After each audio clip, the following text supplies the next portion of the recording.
और ये तस्वीरें आप देख रहे हैं, ये कराची में अमेरिकी दूतावास और प्रदर्शनकारी वहां पहुंच गए हैं। पाकिस्तान की सुरक्षा कर्मी उनको रोकने में नाकाम रहे हैं और ये तस्वीरें अमेरिका तक जा ही रही हैं। और अमेरिका में भी देखा जा रहा है कि किस तरीके से पाकिस्तान में उनके दूतावास पर हमला किया जा रहा है। पाकिस्तान में अमेरिकी दूतावास पर यह हमला, अभी पाकिस्तान तक ये जंग नहीं पहुंची है, लेकिन ये इस तरीके से पहुंच रही है, इस तरीके से उसका माहौल ज़रूर पहुंच रहा है। ये जंग जिसमें ईरान लगातार काउंटर अटैक करने की कोशिश कर रहा है आयतुल्लाह अली ख़ामनेई की मौत के बाद भी, अब ये पाकिस्तान में अमेरिकी दूतावास के खिलाफ गुस्सा दिख रहा है। और ये अगर अमेरिकी दूतावास के खिलाफ गुस्सा दिख रहा है, सवाल ये उठ रहा है कि ये इन लोगों का, जितने भी गुट हैं ये जो अमेरिकी दूतावास पर हमला कर रहे हैं, इन लोगों का गुस्सा पाकिस्तान की एस्टैब्लिशमेंट की तरफ भी रुख करेगा। प्रभुदयाल जी, क्या ये पाकिस्तान की एस्टैब्लिशमेंट की तरफ रुख करेगा, क्योंकि वो भी तो अमेरिका के साथ ही खड़े दिख रहे थे अब तक?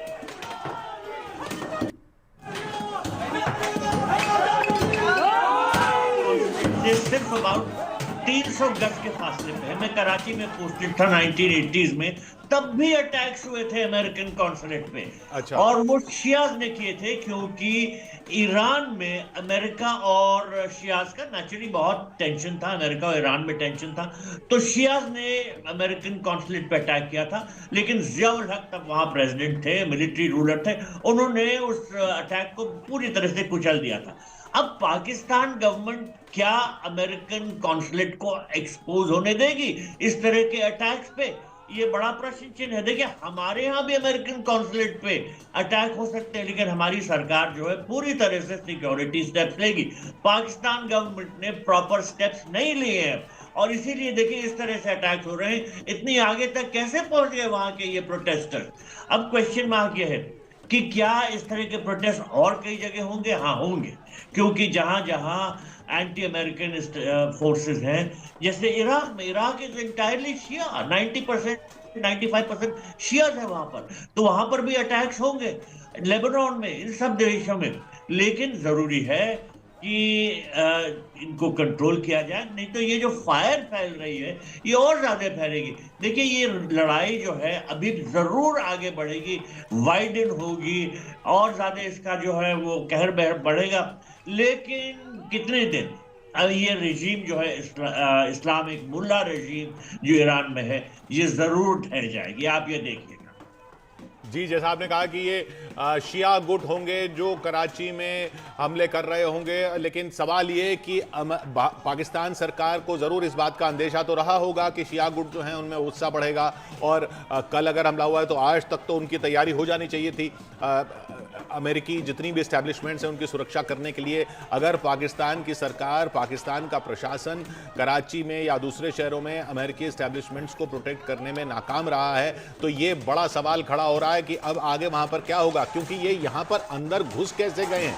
ये एक बहुत बड़ा सवाल यहां पर खड़ा हो गया है कि ये अंदर घुस कैसे गए हैं। पाकिस्तान की सुरक्षा एजेंसियों को यकीनन अंदाजा रहा होगा कि अमेरिकी एस्टैब्लिशमेंट या ये तो अमेरिकी वाणिज्य दूतावास ही है, कॉन्सुलेट है, वहां पर ही कुछ हमला हो सकता है, प्रदर्शन हो सकते हैं, उनको दूर रोकने की कोशिश जरूर करनी चाहिए थी पाकिस्तान को। ये तो सब उम्मीद कर ही रहे थे, लेकिन पाकिस्तान ये सब करने में नाकाम रहा है। शैलेंद्र, बिल्कुल, देखिए जो पाकिस्तान का रवैया रहा है, हालांकि हम शुरू से देखते रहे हैं कि पाकिस्तान हमेशा प्रो पैलेस्टीन का उसने रुख अपनाया है, लेकिन जो पिछले दिनों में हमने देखा कि जिस तरह से इस सोच को बेच दिया है जाके पाकिस्तान के शहबाज शरीफ और पाकिस्तान के आसिम मुनीर ने व्हाइट हाउस में जाके, और हमने ये भी देखा कि बोर्ड ऑफ पीस में जाके इसराइल के साथ साफ तौर पर खड़ा नजर आया पाकिस्तान। तो ऐसे में जो सेंटिमेंट्स पाकिस्तान के आवाम के हैं, वहाँ की पॉलिटिकल पार्टीज के हैं, वो लगातार सवाल खड़ी करती रही है कि क्यों आप इजराइल का साथ दे रहे हैं। यहां तक ये भी बात चल रही थी कि वहां पीस कीपिंग फोर्स जो तैयार की जा रही है गाजा के लिए, उसमें पाकिस्तान भी अपने फौजी भेजने को तैयार है। हालांकि इजराइल को यह मंजूर नहीं है, लेकिन कुल मिलाकर जो सेंटिमेंट्स पाकिस्तान के रहे हैं इजराइल को लेकर, पैलेस्टीन को लेकर, उसके खिलाफ जाते हुए पाकिस्तान के प्रधानमंत्री और पाकिस्तान के जो आसिम मुनीर हैं, उन्होंने व्हाइट हाउस में जाके जिस तरह से डिस्प्ले पे रखा था कुछ मिनरल्स को, तो कहीं ना कहीं पाकिस्तान की जो लीडरशिप है वो कहीं ना कहीं अमेरिका को खुश करने में लगी हुई है, लेकिन असल में जो उनके घर में जो आग लगी हुई है उसको उन्होंने नजरअंदाज किया है। जी हाँ, इस वक्त पाकिस्तान के लिए काफ़ी मुश्किल दिख रही है, इस लिहाज से कि पाकिस्तान में जो गुट हैं, कई गुट हैं और यकीनन शिया गुट होंगे जो वहाँ पर उनमें एंटी अमेरिकन फीलिंग शुरू से ही थी और इस वॉर के शुरू होने के बाद उन्होंने टारगेट किया है अमेरिकी दूतावास को। कराची में ये टारगेट हुआ है और भी जगह टारगेट करने की कोशिश की जाएगी, जाहिर सी बात है इस्लामाबाद में भी, लेकिन वहाँ पर शायद सुरक्षा कड़ी होगी। लेकिन कराची में सुरक्षा घेरा भेद कर अंदर पहुँचने में कामयाब रहे हैं प्रदर्शनकारी पाकिस्तान के। तो ये तस्वीरें पाकिस्तान की सरकार के लिए भी काफ़ी चिंता बढ़ाने वाली हैं। ये तस्वीरें आप देख रहे हैं कराची से। कराची के यूएस कॉन्सुलेट में प्रदर्शनकारी घुस चुके हैं और जैसा बार बार प्रभु दयाल जी बता रहे हैं कि देखिए ये ईरान की रजीम शिया रजीम है और शिया मुल्क जो हैं वो कई हैं। अगर जो जहाँ पर ईरान की तरफ से हमले हो रहे हैं वो ज़्यादातर वो मुल्क हैं जो जहाँ पर सुन्नी आबादी ज़्यादा है, जैसे यूएई, जैसे सऊदी अरब। खासतौर सऊदी अरब तो लीडर ही माना जाता है सुन्नियों का या बनने की कोशिश करता है सुन्नी इस्लामी मुल्कों का। तो वहाँ अब ये पाकिस्तान में भी शिया ज़्यादा नहीं है, ज़्यादा तो सुन्नी मुसलमान ही हैं, लेकिन शिया भी अच्छी खासी तादाद में हैं। कई जगहों पर कई इलाके ऐसे हैं जहां पाकिस्तान में शिया अच्छी खासी आबादी में हैं और वहां पर पाकिस्तान की सरकार को अब कंट्रोल करना पड़ेगा, क्योंकि इजराइल के तो इस्टेब्लिशमेंट है नहीं पाकिस्तान में, लेकिन अमेरिका के ज़रूर दूतावास हैं। कराची में वाणिज्य दूतावास है और इस्लामाबाद में दूतावास है और भी अमेरिकी कई इदारे हो सकते हैं, कई ऐसे दफ्तर हो सकते हैं जिनका अमेरिका से रिश्ता हो। उन सब की सुरक्षा करना पड़ेगा इस वक्त पाकिस्तान को, क्योंकि ये तस्वीरें अमेरिका जो जाएंगी वो अमेरिका इनको ज़रूर नोट करेगा कि ये पाकिस्तान में क्या हो रहा है। रविंद्र सचदेव साहब, अमेरिका और पाकिस्तान, ये पाकिस्तान के लिए मुश्किल तो है ही। जी हाँ, definitely yes. At the various level ये दिखाता है incompetence, right, not professional incompetence. आपको तो आपके स्टैंडर्ड प्रोसीजर्स होने चाहिए, किस समय कितनी बेसिक सिक्योरिटी है। ये देखो तो ऐसे लग रहा है कि गेट पे शायद एक आध कोई सोता हुआ चौकीदार बैठा होगा, जिस तरह से लोग सारे यहाँ अंदर आ रहे हैं। तो ये तो incompetence and plus actually even more important, क्योंकि पाकिस्तान देखिए ईरान के कॉन्टेक्स्ट में पाकिस्तान अलग गेम भी खेल रहा है। जो इन्होंने ट्रंप के साथ ज्यादा दोस्ती बढ़ाई उसमें 3-4 चीजों की पाकिस्तान ने एक तरह से कहिए तो इफ नॉट कमिटमेंट बट अपना हाथ रखे सामने। एक तो क्रिटिकल मिनरल्स आप बलूचिस्तान से ले लीजिए एक्सेट्रा है हमारे पास दिखाया। दूसरा ये भी तो दिखाया कि ईरान के साथ हमारा बॉर्डर है बलूचिस्तान का, और ईरान का जो बलूचिस्तान है वहां भी तो इंसर्जेंसी चल रही है। अभी हम इंटरनल ईरान की बात कर रहे हैं, रिलीजन कौन से शिया ये वो। जोग्राफिकली ईरान के अंदर उसके उधर नॉर्थ में जो कुर्दिश लोग हैं वो अलग अपना ऑटोनॉमी चाहते हैं, या नीचे जो साउथ बलूचिस्तान है जो ईरान के साइड वाला है वो ऑटोनॉमी चाहते हैं। तो पाकिस्तान ने अपने को एक वाया मीडिया वहां ये भी दिखाया अमेरिका को कि आपको अगर जरूरत हो हमारा बॉर्डर है, हम अनदेखा कर देंगे, आप यहाँ से एजेंट भेजो, पैसा भेजो, ईरान के अंदर इंसर्जेंसी फैलाओ। ईरान के अंदर जो आज की तारीख में हो रहा है वो केवल उसमें बहुत बड़ा हाथ है जो एजेंट्स बाहर से अंदर आए हुए हैं देश के। इनको कैसे पता होता है मोसाद को और अमेरिका को खामनी कौन से कमरे में सो रहा है। इन्फॉर्मर्स है टोटल इंटरनल तक। बाय द वे एक बहुत बड़ा खतरा है, मैं सेपरेटली कह रहा हूँ ओवरऑल। मदुरो जो पकड़ा गया मारा गया वहां भी तो कोई इन्फॉर्मर था, इनसाइडर था मिलिट्री का, टॉप इंटेलिजेंस का, जिसने उसको बिट्रे करा। मोसाद के इसके साथ भी, ईरान के साथ भी यही हो रहा है, हिजबुल्लाह के साथ भी ये हुआ। तो बाय द वे कंट्रीज के लिए मेरे ख्याल से एक सतर्क रहने की रिमाइंडर की बात है कि आपको सबसे बड़ा खतरा बाहर से कहीं से नहीं है, हो सकता है आपके अंदर इंटेलिजेंस से ही हो सकते हैं। जी और पाकिस्तान तो इस वक्त ये डबल खतरा फेस करेगा अगर इस तरीके से वहां पर एंटी अमेरिकन ये प्रोटेस्ट हो रहे हैं। हमारे साथ अशोक सज्जनहार साहब जी भी जुड़ रहे हैं, पूर्व डिप्लोमेट हैं। अशोक साहब, पाकिस्तान में कराची में यूएस कॉन्सुलेट पर हमला और ये साफ दिखा रहा है कि एक तो पाकिस्तान वहां सिक्योरिटी देने में नाकाम रहा, लेकिन आगे के लिए पाकिस्तान के लिए कितना बड़ा खतरा है अगर ये इस तरीके के प्रोटेस्ट फैल जाते हैं तो? जी धन्यवाद किशोर जी मुझे आमंत्रित करने के लिए। बहुत बड़ा ख़तरा है और ख़तरा केवल वो नहीं है जो ज़मीन पर है, जो हम देख रहे हैं, जो अगर ये आते हैं वहाँ पर तोड़ फोड़ करते हैं, आगजनी करते हैं, वो तो उनके लिए बिल्कुल ही मुश्किल पैदा कर ही सकता है लॉ एंड ऑर्डर। परंतु मैं समझता हूँ जो सबसे ज़्यादा बड़ा ख़तरा उनके लिए होगा वो होगा जो अमेरिका से उनको जो मार पड़ेगी। जी, क्योंकि वही। अमेरिका इसको टॉलरेट करने वाला नहीं है। हाँ। देखिए अमेरिका ने उसको, अब वो कहता है my favourite field marshal, my favourite general वगैरह वगैरह, जो इतने सारे खिताब दिए हैं, इतने सारे नाम दिए हैं, जो भी जब वो बिल्कुल शर्म आगजनी शेख- हो गई है। देखिए साहब किस तरीके से आगजनी हो गई है वहां पर। वो ये प्रोटेस्ट जो है कराची में, कम से कम अमेरिकी वाणिज्य दूतावास और यूएस कॉन्सुलेट के आसपास तो काफ़ी हालात ख़राब दिख रहे हैं। जो तस्वीरें आ रहे हैं, ये उधर दूतावास में घुस गए और उसके बाद उधर पास में आगजनी भी हो गई है और अच्छा खासा धुआं निकलता नज़र आ रहा है। ये तस्वीरें सारी अमेरिका जा रही होंगी अशोक साहब, जैसा आप कह रहे हैं, और ये तस्वीरें अमेरिका में बर्दाश्त नहीं की जाएंगी। बिल्कुल नहीं बर्दाश्त की जाएंगी। देखिए और कोई अगर एडमिनिस्ट्रेशन हो वो हो, परंतु जो राष्ट्रपति ट्रंप हैं ये सब चीज़ों को ब्लैक एंड वाइट में देखते हैं, या तो हमारे साथ है या हमारे विरुद्ध हैं। अगर आप हमारी इसको कॉन्सुलेट को नहीं बचा पाए, कॉन्सुलेट में देखिए ये जो आप सीन दिखा रहे हैं, ये तो ईरान से कहीं से हो सकता है जहां पर कोई बम गिराए गए हो और वहां पर ऐसी आग जल रही हो। मतलब ये तो एकदम तहस नहस कर दिया है वहां पर।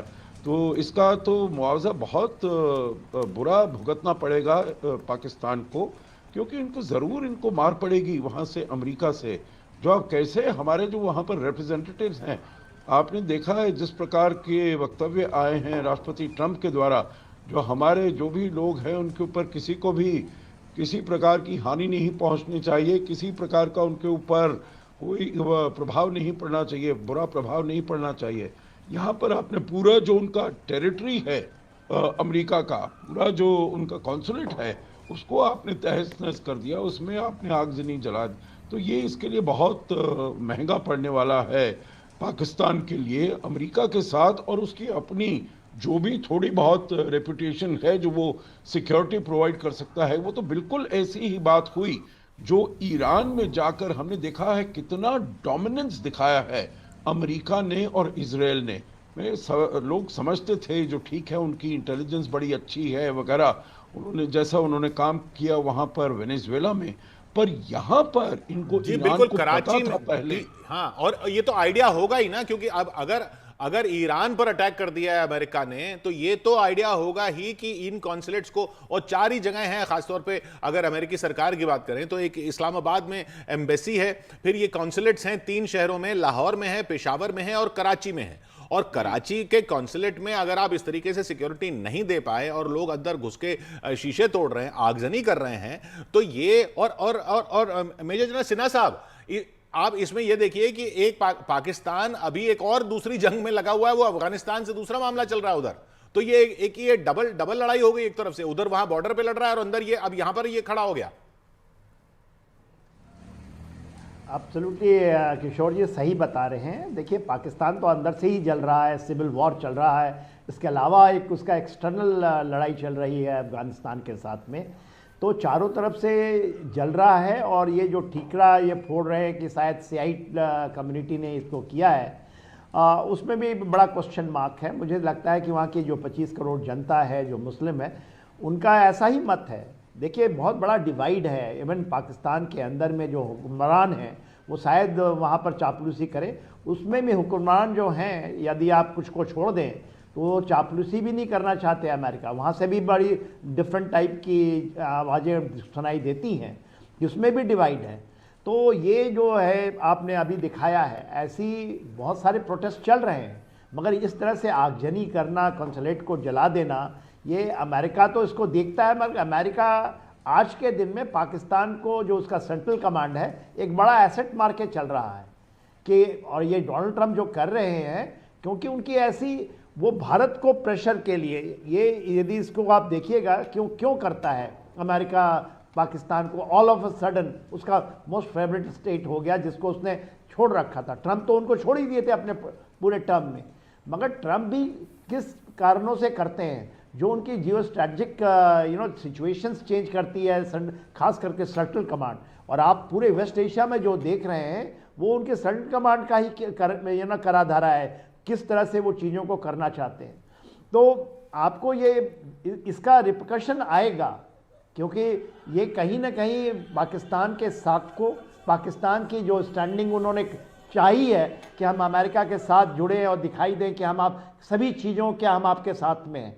तो इसमें होगा, यदि यह चिंगारी और भड़केगी, आपने कहा पेशावर में भी है, कराची में भी है, लाहौर में भी है, इसके अलावा उनके कॉन्सुलेट की बात छोड़िए, उनकी एम्बेसी भी तो है। जी जी और बिल्कुल। इसके अलावा अमेरिकन जो कि अनडिक्लेयर्ड बेसिस भी हैं, यदि वहाँ पर भी अमेरिका के खिलाफ, क्योंकि पाकिस्तान की आवाम जो है 25 करोड़ आवाम, वो बहुत ज़्यादा अमेरिका के साथ नहीं दिखाई देती है। वो अंदर से अंदर वो बिलखलाते रहते हैं कि अमेरिका ही एक ऐसा नेशन है।